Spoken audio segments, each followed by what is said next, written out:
Hi everyone, today we're going to be talking about eating disorders. Eating disorders should be taken very seriously, and they are definitely not something that should be joked about, as many people hide the fact that they have an eating disorder, and we want to be open and encouraging to help others through difficult times. To start, there are three main types of eating disorders. There are anorexia nervosa, bulimia nervosa, and binge eating disorder. Although they all have some similar characteristics, they're all different in their own ways. Anorexia nervosa. A person with anorexia nervosa may refuse to keep their weight at an acceptable weight for their body by either not eating enough or exercising excessively. People with anorexia nervosa disorder feel overweight regardless of their actual weight on the scale. That person could be underweight, step on the scale, and they see that they weigh 79 pounds, and in their mind would be telling them that they are obese. People with anorexia nervosa disorder use their body weight as a measurement of self-worth. It doesn't matter what they do in life, how they look and how much they weigh can be their only determinant of self-worth. The second type of eating disorder that we're going to talk about is bulimia nervosa disorder. Bulimia nervosa is an eating disorder that involves periods of binge eating followed by purging. Purging is food elimination from the body by either vomiting or using laxatives.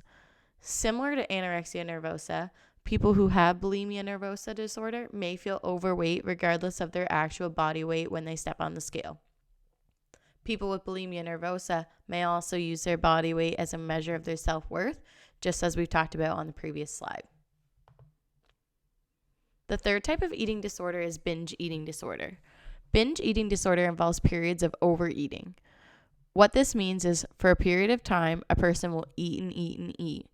People who have binge eating disorder may feel that they cannot control how much food they eat. They may feel distressed, feel depressed, and they may feel guilty after binge eating. Many try to keep their binge eating a secret, just as other eating disorders as well. This is anorexia nervosa and bulimia nervosa. A lot of people do try to keep those eating disorders a secret, but binge eating can be a method to cope and find comfort. We all have our comfort foods that we love to eat, but when food is the only method that you have to cope and feel comfort, then that's where the issue lies. Binge eating can sometimes develop after dieting. We're going to talk about dieting and tips to eat better this week, so we'll touch more on dieting in the second video. The risk of binge eating disorder can increase the risk of type 2 diabetes, high blood pressure, and weight concerns.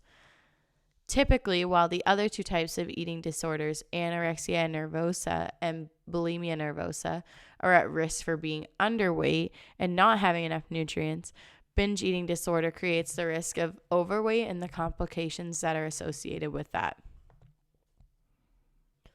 Who do eating disorders affect? Eating disorders can affect everyone. Some people may be at a higher risk to experience eating disorders, but they can affect everyone.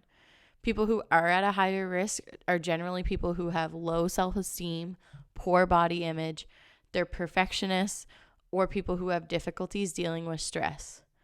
A lack of positive social supports and other important connections can also play a role in eating disorder development. In the previous slide, I talked about how people who have difficulty dealing with stress may be at risk for developing an eating disorder. Having difficulty dealing with stress can trigger an eating disorder. Stress looks different for everyone.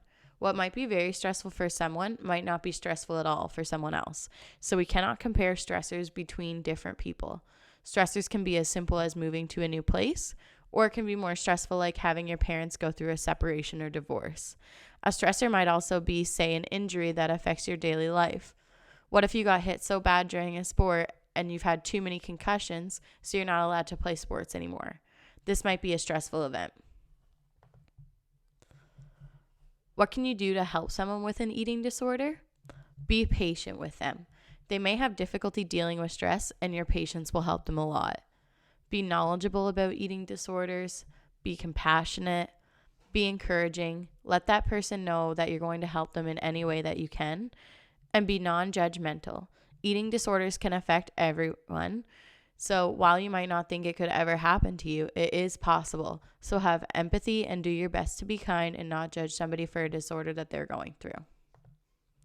The last note that I wanted to touch on was body types.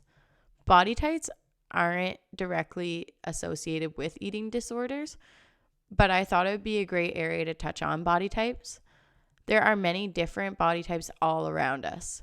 We even see many athletes with different body types.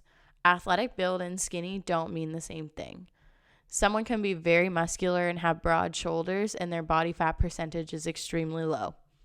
Someone can be 150 pounds and extremely fit and muscular, and someone can be 150 pounds and look overweight. Weight measurements are just numbers, and you need to find what number is comfortable for you. So by comparing between different body weights between different individuals, it's really hard to say this number means overweight and this number means perfect weight and this number means underweight because everybody's body is so different.